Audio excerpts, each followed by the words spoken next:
Bonjour à tous, je vous retrouve aujourd'hui pour la vidéo des produits terminés donc de mars et d'avril. Donc voilà, j'en ai mais pas tant que ça puisqu'au final j'ai terminé de gros contenants donc tout de suite ça prend beaucoup de place. Et pour commencer, vous les voyez sur le haut, j'ai terminé deux produits de chez Aussie, donc de la gamme Moist, c'est la gamme la plus connue. Ce sont les packaging violets tout simplement puisque ce sont bien les produits qui sont normalement vendus aux États-Unis. Je les ai achetés sur le site de V-Ink. J'avais toute la gamme, donc là c'est l'après-shampoing et donc le masque. J'ai également le shampoing mais il me reste à peu près ça. Donc voilà, ça arrivera dans les produits terminés de mai ou de juin je pense au plus tard. Alors qu'est-ce que je peux vous en dire? Déjà au niveau de la contenance, là on a du 400 et là du 236 ml, mais pour moi ça a été parfait, je les ai vraiment terminés le même jour et je les ai toujours utilisés ensemble. Donc j'utilise pas mal d'après-shampoing, vu la nature de mes cheveux j'en ai besoin pour les démêler après le shampoing, il m'en faut toujours pas mal. Et donc voilà. C'était juste la bonne dose pour aller avec. Et justement le masque, il me fallait vraiment une noisette assez importante, mais pas tant que ça au final. Et ça recouvrait quand même bien mes cheveux. Donc après, c'est censé être la gamme hydratation. Clairement, j'ai pas trouvé que ça hydratait. De renommée, ce sont des produits qui sont quand même pas mal bourrés en silicone parce que j'ai pas cherché à comprendre la composition ou quoi que ce soit, mais je sais que c'est vraiment de la poudre aux yeux en gros pour faire style, oh là là c'est méga doux et tout. Effectivement mes cheveux étaient très doux, ça faisait... je sais même pas si je les avais déjà sentis aussi doux et c'est pour ça que je me dis qu'il y a vraiment un truc. Donc voilà, les silicones doivent vraiment être là pour bien enrober la fibre et nous faire croire que la chevelure est magnifique, mais que nenni, parce qu'à côté de ça je trouvais que mes cheveux étaient moins beaux moins longtemps en fait, où mes boucles se formaient moins bien assez rapidement. Donc c'est pour ça, je pense que c'est bien pour les personnes qui ont les cheveux secs ou les cheveux colorés, ce genre de choses, et qui ont vraiment besoin d'apporter, enfin voilà, qui ont juste envie d'avoir l'air d'avoir les cheveux en bonne santé. Mais pour des cheveux frisés j'ai pas trouvé ça assez, donc je suis un peu déçue parce que voilà, gamme hydratante pour les cheveux frisés c'est censé être top, tout ce qui est hydratant, nourrissant, c'est des choses dont mes cheveux manquent, donc j'avais tendance à alterner entre une gamme hydratante et une gamme nourrissante, ou une gamme spéciale boucle, mais voilà, là j'ai trouvé que c'était vraiment que de la poudre aux yeux et que sur le fond, sur le long terme, ça n'apportait rien, voire ça leur apportait plus de mal que de bien. Donc est-ce que je rachèterais? Je suis pas sûre. L'après-shampoing non, ils nous en disent juste hydratez et désaltère vos cheveux. Franchement l'après-shampoing non, je le rachèterai pas. Après donc le Moist 3 Minutes Miracle qui est donc un soin de revitalisation intense pour les cheveux endommagés. Oui parce qu'il y a plein de E donc ça fait intense. Pourquoi pas, mais sans grande conviction parce que... alors oui l'odeur est très agréable, c'est une odeur très sucrée de bonbons, ça j'ai vraiment apprécié. Après... j'ai beaucoup aimé le packaging aussi, c'était très pratique, c'était facile à doser justement la fameuse noisette. Il suffisait d'appuyer, ça sortait par en dessous. Je sais pas, je suis pas convaincue. Je suis pas convaincue parce que je sais que sur le long terme ça m'apporte rien, du coup pour moi c'est vraiment du produit gadget. Ce que j'ai beaucoup apprécié c'est que j'ai pas eu de perte de produit, c'est-à-dire que j'ai pu... hop là, reste là l'Australien. Oui parce que aussi est une marque australienne, pardon. De toute façon le petit logo c'est un kangourou. En fait, il suffit de dévisser et j'avais accès aux produits qui restaient au niveau du contour à l'intérieur. Mais voilà, pour moi c'est du gadget donc je ne rachèterai pas. Un autre gros flacon et cette fois-ci c'est un gel douche de la marque The Candy Jar, c'est cœur de marshmallow. Donc non, ça doit être de la marque Trickle Moon et de la gamme The Candy Jar. Donc c'était un gros gel douche de 500 ml que j'avais trouvé chez Nose, que d'habitude je vois chez Monoprix. J'allais dire chez Monopoly. Chez c'est ça Monoprix? Oui c'est ça, c'est ça. Et en fait je me suis assez speedée à le terminer, j'avais dû vous le présenter dans des favoris cet hiver, mais je me suis quand même speedée à le finir parce que je me suis dit ça c'est mort. Je sais que printemps-été je me laverai pas avec ça, ce sera pas mon délire. Alors ça sent clairement le sucre et que le sucre, donc j'ai vraiment beaucoup aimé l'utiliser, donc j'ai dû le finir vraiment début mars. Je sais pas si je le rachèterai parce que pareil, là cette fois-ci c'est le format qui m'a posé problème, plus ça va et plus je me rends compte que les gros formats c'est vraiment pas pour moi. J'ai des cottage de 750 ml à utiliser, je pense que je vais m'amuser, et là clairement 500 ml. À la limite je l'ai peut-être eu un peu trop tard dans l'hiver et du coup le fait que je me speed à l'utiliser ça a entre guillemets gâché mon plaisir, bien que l'odeur ne m'a jamais écœurée, loin de là. Mais franchement 250 ml j'apprécierais 40 fois plus. Donc après à le racheter chez Monoprix plein pot non. Si je le retrouve chez Nose par exemple pourquoi pas. Et pourquoi pas tester d'autres odeurs, mais c'est vrai que le prix plein pot est quand même assez important. pour ce que c'est. Et surtout que j'ai eu quelques petits problèmes au niveau... Bon, c'est vrai que niveau hydratation, je me suis un peu laissée aller pendant quelques semaines, mais j'ai trouvé que ma peau se desséchait encore plus rapidement et j'utilisais en fait que ce gel douche là pendant cette période là. Donc je pense que niveau compo et tout, c'est pas forcément top. Enfin voilà. Moi qui ai la peau assez sensible quand même, après c'est gel douche et bain, pourquoi pas utiliser en bain moussant, voir ce qu'il peut donner, mais voilà, en gel douche ça m'a quand même asséché la peau assez vite. Je vous l'avais présenté dans une vidéo routine démaquillage de l'hiver, c'est un produit que j'avais choisi sur le site Doctoly, donc c'est une eau micellaire de la marque Darphin. J'aime toujours autant le packaging qui fait cet effet vert brossé alors que c'est du plastique, avec la petite bague argentée, je le trouve juste magnifique. Donc c'est l'eau démaquillante micellaire à la fleur d'Azahar, visage, yeux et lèvres, donc c'est un 200 ml. Toute peau même sensible et je vous avais montré l'efficacité du produit quoi, c'était juste un truc de ouf. Un coton ça retire tout et on peut en repasser un mais c'est juste histoire de dire vous avez vu mon coton est propre. J'ai adoré cette eau micellaire, franchement par rapport aux eaux micellaires que j'ai pu tester, je la mets dans mon top 2 des eaux de parapharmacie puisque j'aime vraiment beaucoup celle de chez Bioderma mais avec le bouchon bleu pour les peaux déshydratées, mais celle-ci clairement son efficacité c'est kiff kiff. Le seul truc qui me plaît un peu plus chez Bioderma c'est qu'elle a pas d'odeur et du coup je sais que je peux l'utiliser en toute saison, que là c'était une odeur un peu de fleur d'oranger et par exemple pour l'été, en plein été, une odeur aussi forte, je sais pas si je la supporterais mais pour l'hiver c'était génial. Un produit que j'avais acheté chez Stocomanie, c'est un grand gel douche de 400 ml, donc vraiment je me suis donné à fond pour finir mes gels douche que j'avais d'ouvert et que je voulais voir disparaître avant la belle saison.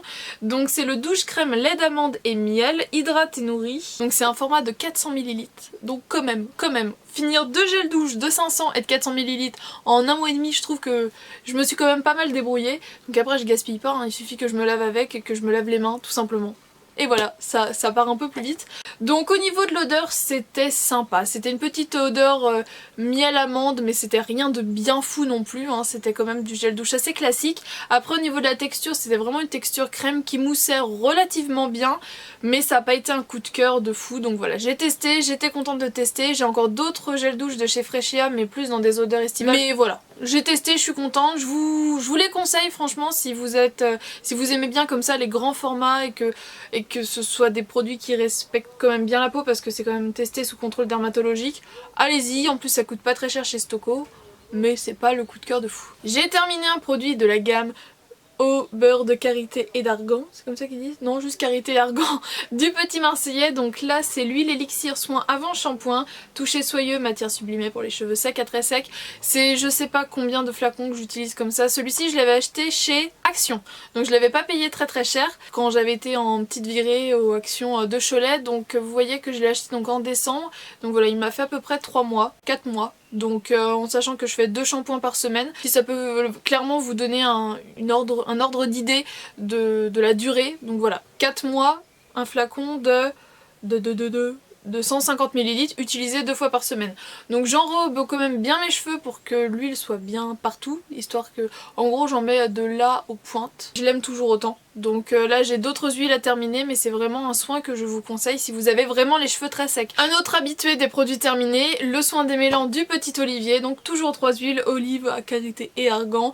Donc voilà, franchement c'est un produit, c'est mon démêlant favori, j'en ai encore un qui est rendu à moitié. Alors un produit que j'ai pas terminé, qui s'est terminé tout seul et je suis bien dégoûtée, c'était en fait une eau de toilette de chez Yves Rocher, c'était les fameuses éditions Smoothie. Donc là c'est l'édition Smoothie fruits rouges et il y avait aussi donc le jaune avec de la mangue et je sais plus quoi, donc le jaune je l'ai encore. J'ai encore un gel douche aussi donc de la gamme fruits rouges, donc voilà il me reste le gel douche en grand format fruits rouges et l'eau de toilette donc mangue passion je crois, un truc comme ça. Mais ce qui s'est passé c'est que je l'adorais ce parfum là, il me restait à peu près ça dedans et il est tombé. Et en fait le pulvérisateur a eu un souci, c'est-à-dire que le parfum sortait tout seul. Donc là le flacon est tout gras et enfin, j'ai du produit qui s'est répandu un peu partout. Je l'avais mis dans un pot de fleurs histoire de limiter la casse en me disant de toute façon je le remettrai au printemps, et j'ai pas eu le temps parce que vous voyez ce qui reste. Il me reste vraiment quelques gouttes et ça sert à rien parce que de toute façon le flacon est tout gras, c'est pas agréable, j'en ai plein les doigts, là c'est rien que là ça me dégoûte le toucher visqueux. Je sais même pas si je vous l'ai déjà présenté dans des favoris mais franchement c'était une grosse tuerie. Si jamais Yves Rocher passe par là et ressort ce produit là, franchement je m'en refais un stock, j'en achète 3 direct. J'ai terminé un gommage de chez The Body Shop, c'était une édition spéciale, donc c'était le gommage à la myrtille. J'ai vraiment adoré la texture, c'était une texture un peu confiture, je vous l'avais présenté lui dans des favoris et jusqu'au bout j'ai adoré. Franchement c'est un gommage qui était quand même assez agressif mais pas trop et l'odeur était juste top, la texture était top, j'avais l'impression d'utiliser de la confiture sur mon corps, enfin bref j'ai adoré. J'ai acheté pendant les soldes celui à la framboise donc ça va, je continue avec un produit franchement similaire mais dans une autre odeur donc comme ça pas de risque de me lasser. J'ai terminé un shampoing de chez Timothée que j'avais depuis très longtemps, c'est le 2 en 1 soin intense, shampoing et après shampoing pour les cheveux secs ou abîmés à l'huile de noix de coco 100% d'origine naturelle. C'était un shampoing que j'aimais beaucoup pour les jours où j'étais pressée, où je me disais je vais pas avoir le temps de tout faire, donc voilà, un shampoing, un masque rapidos et c'était bon. J'ai vraiment adoré l'odeur, bon je vous l'avoue je l'ai terminé sur mes pinceaux parce que je me disais que ça faisait quand même un bout de temps qu'il était ouvert et parce que vraiment je l'utilisais que les jours où j'étais très pressée et où il fallait vraiment que je fasse un shampoing parce que moi je suis pas du tout shampoing sec, c'est pas du tout pour moi ces produits là et ils nettoient vraiment très bien les pinceaux. Au passage mes pinceaux étaient vraiment très doux parce que du coup ils avaient leurs petits soins en même temps, c'était parfait. Un dentifrice de chez Sanogyl, c'était le soin dents sensibles au chaud et au froid. Franchement pas mal mais rien de bien fou. Voilà un dentifrice basique, j'ai rien de plus à vous dire. Je peux pas vous dire si mes dents étaient plus ou moins sensibles, j'ai pas vu de différence. Je me sépare de ma base de chez Essie donc j'en ai acheté qu'une, les Top Coat, le Good To Go, je dois être rendue à mon 4ème mais la base c'était la première. Donc comme vous pouvez constater il en reste encore on va dire un tiers. Je sais pas vraiment ce que je vais en faire. Je vous le présente dans les produits terminés au cas où je vous en reparle jamais. Mais le problème c'est le pinceau en fait parce que du coup il est plus complètement immergé dans la base et il est assez difficile à utiliser mais la base en elle-même est encore franchement bien flexible, facile à appliquer, elle sèche bien, le vernis s'applique bien par dessus donc je sais pas trop ce que je vais en faire. Je vais voir si je le transvase dans un récipient plus petit, un autre flacon, je ne sais pas. Mais franchement c'est une base que je vous conseille. Après elle coûte quand même 13 €. En ce moment j'avais pas envie en fait de réinvestir autant pour une base. Donc j'ai acheté celle de chez Je Mets qui coûte 6 ou 7 € et qui est franchement très bien. J'ai terminé un produit de chez Neutrogena, c'est le Deep Clean Vivifiant. Donc crème nettoyante démaquillante, démaquille et nettoie en douceur pour une peau fraîche et vivifiée. Donc comme vous pouvez le constater j'ai vraiment été au bout du produit. Donc l'aspect démaquillant pas du tout parce que même un simple mascara ça ne l'enlevait pas, tout était transféré en fait sous l'œil donc démaquillant non. Après nettoyante bah ça moussait quoi. J'ai franchement pas été emballée du tout, je l'avais testé parce que c'était nouveau donc voilà, tous les produits Neutrogena à la base j'aime bien donc j'ai envie de tester mais c'est vrai que là j'ai vraiment pas été emballée du tout. Après il y a quand même pas mal de produits Neutrogena qu'au final je trouve pas si efficaces que ça. Quand c'était vendu en parapharmacie il y a très longtemps j'aimais vraiment beaucoup mais maintenant que c'est des produits de grande surface je suis moins emballée. J'ai l'impression que ce qui se fait aux États-Unis et au Canada est mieux que ce qu'on a en France. Mais donc voilà, là j'ai vraiment pas accroché du tout. Ça avait une texture un peu pâte argileuse en fait blanche. Et non, j'ai pas accroché plus que ça, c'est vraiment pas un produit que je vous recommande. C'est très rare que je teste des échantillons, mais là j'ai envie de tester puisque c'était un produit de chez L'Occitane. Donc c'est la crème ultra riche, corps au beurre de karité, donc avec 25% de beurre de karité dedans. J'ai adoré, c'était justement la période où j'avais les jambes très sèches, je me suis dit bah c'est l'occasion, on va voir si ça marche ou pas. Et ça a vraiment trop bien marché. C'est une crème extrêmement nourrissante, mais pas très grasse. Bizarrement, franchement, ma peau l'a vraiment absorbée assez vite, alors elle était vraiment aussi très sèche à ce moment là, mais donc quand mon stock de produits hydratants corporels aura baissé, et pas qu'un peu parce que j'en ai encore beaucoup, c'est clairement un produit vers lequel je pourrais me retourner. J'adore l'odeur de toute façon de cette gamme là et en plus là j'ai adoré l'efficacité donc franchement L'Occitane si vous connaissez pas je vous conseille fortement de tester. Si vous savez pas par quoi commencer, commencez par les crèmes au beurre de karité mains et pieds, ce sont de vraies tueries. Et puis les dedans donc je vous le présente mais il est vraiment tout crassou, c'était un popcorn au beurre. D'habitude je teste plutôt des pop-corn sucrés que des pop-corn salés. Alors il était vraiment dans le fond, donc ça fait 1 mois et demi qu'il est dans ma boîte.